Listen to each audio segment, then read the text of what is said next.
Et nous, Association des imams et oulémas du Sénégal, vraiment, nous le soutenons, n'est-ce pas, surtout sur les futures échéances électorales, n'est-ce pas, notamment les élections locales. Nous le soutenons vivement, n'est-ce pas, pour que, Inch'Allah, Allah subhanahu wa ta'ala lui accorde une réussite parfaite, Inch'Allah, une bonne victoire. Oui, nous vraiment, nous le soutenons parce que c'est un travailleur, c'est un homme très engagé, n'est-ce pas, un homme vraiment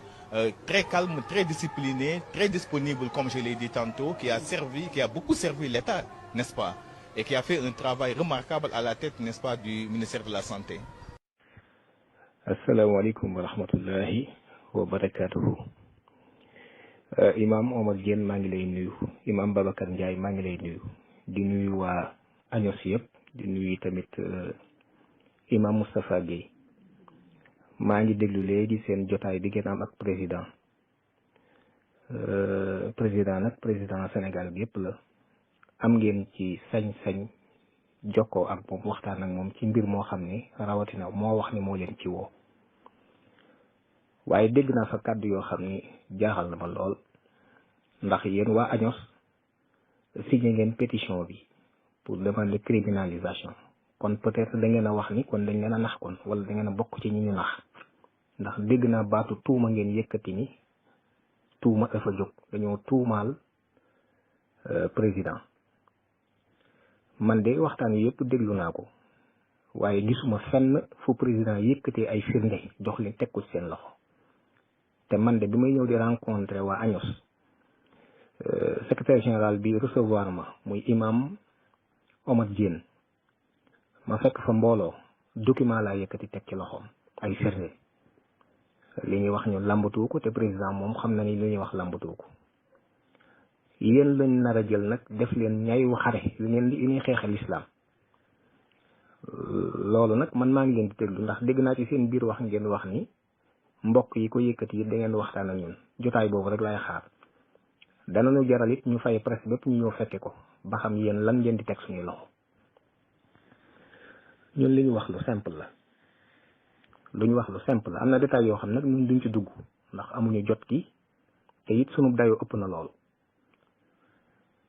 waaye li ñu wax mooy dafa am agenda international boo xam ne moom président sax reconnaître na ko ci biir waxam ngir jëm ci daganal mbirum góor jigéen ngir bëgg maye góor ak jigéen ak jigéen bëgg lañ wax defaguñ ko Sénégal ak seegu fi loolu xam nañ ko maanaam góor ak góor takkante fi jigéen ak jigéen takkante fi moom amagu fi waaye ci lañ jëm. li ñu wax nag mooy article alinéa 3 boobu nekk ci article 319 bu code pénal bi acte contre nature wax nañ leen yéen ci boppam te kat wax dëgg yàlla bu ñu leen indilee xibaar war ngeen koo saytu ni ba ko koy def 66 boobu acte contre nature mooy lépp lu safaanoog li ñu xam rek kon góor jigéen mi ngi ci biir. waaye ci 1990 la OMS Nations Unies ci bànqaasam bu ñuy wax OMS mooy organisation mondiale de la santé génne ngóor jigéen ci contre nature bokkatul ci li ñu xamul mu doon mbir moo xam ne kon léegi xam nañ ko comme ni nga xamee yeneen mbir yépp mbir mu normal la ci lañ ko retiré ci la nouvelle classification internationale des maladies te jox naa leen document bi. yemul ci loolu bi ñu demee ba ci le 15 juin 2011 ci la Nations Unies jël nag ab loi boo xam ne moom la ñu tuddee résolution boo xam ne le comité des droits de l'homme des Nations Unies moo ko jël pour nag jox leen ak yelleef ñu koy tox ay nouveaux droits. yéen a ngi wax ci seeni biiri wax naan ci référendum bi loolu mënoon ngeen a bàyyi président waxal ko boppam waaye yéen waru leen a xuus ci mbirum politique yéen yàlla rek ngeen fi war a nekkal. waaye moom président dem leen ci constitution bi lu jëm ci ak yelleef yi jëm ci sénégalais yi te ñu am ko mën nga ñu listé ci article 8 ba diggante article 7 article 8 article 8 bi nag ci lañ listé ak yelleefu sénégalais yi ba tudd ci li ñuy wax un droit à un environnement sain dem leen ci article 8 bu constitution bi nit looy wax da nga ko war a xam ndax bàmmee la ngi ñëw te ñun ñi ñëpp kenn du ci mucc te wa kulluhumu aatihi yawmal qiyaamati farda. environnement sain boobu président 2016 daf ko indiwaat te mi ngi ci constitution bi kon bu ma ne damaa soxla imam Omar Diène ba mu ñëw teew ba noppi ma ne imam Omar Diène laa soxla waat man li ma bëgg a wax mooy lan kon un environnement sain daf ko dugalaat ci biir dispositif bi ñu doon indiwaat xanaa kon bokkul ak bi nekkoon ci biir constitution bi bu indiwaatee ni ay nouveau droit 4e point yu xanaa droit yooyu bokkul ak droit ya nga xam ne ñoom ñoo nekkoon ci constitution bi ko droit yu bees la mu lim ko ci article 25 alinéa 3 bi mu tudde ko ay droit d'autrui lii ma la wax ni Macky Sall moo ko def kon ñun jëf du teew ñu koy gam-gamle ak i wax président Macky Sall mënta waxati ñun lu ñu téye ndax dañoo gis mu jëf lu safaanoog loolu ma misaal leen ko nag ndax yéen a ñu jàngal kon su ngeen ñu jàngalee ci li ngeen ñu jàngal wan ñu ko la ñuy sukkandiku pour mën a am xam-xam nit bu jëlee ab surga te njaatige la njaboote aw